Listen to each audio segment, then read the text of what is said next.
आजा मैया आजा हो।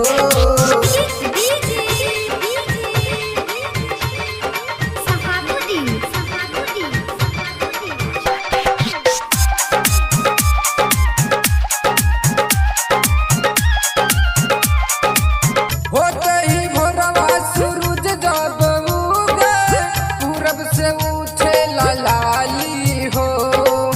पान फूल पत्ती कपूर अगरबत्ती से सजल पूजा के थाली हो। थाली हो थाली हो।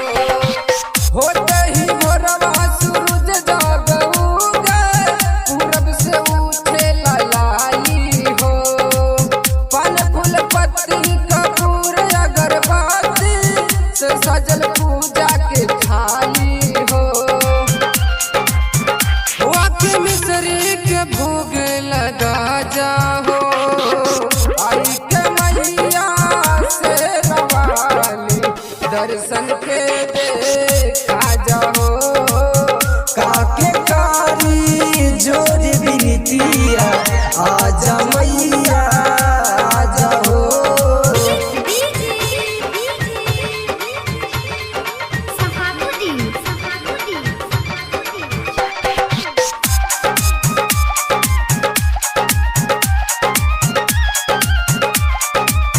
मैहर वाले के महिमा सबके हो जाने सिरवा झुकावे घर पे आई के।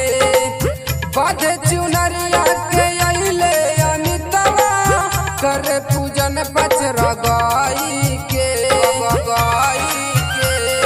गाई के मैहर वाले के महिमा सबके हो जाने सिरवा झुकावे घर पे आई के।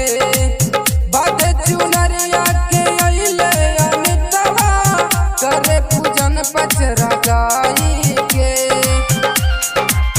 हो निगम देवी के पियरी चढ़ा जाहो आई के मैया से अवाली दर्शन के देखा जाहो।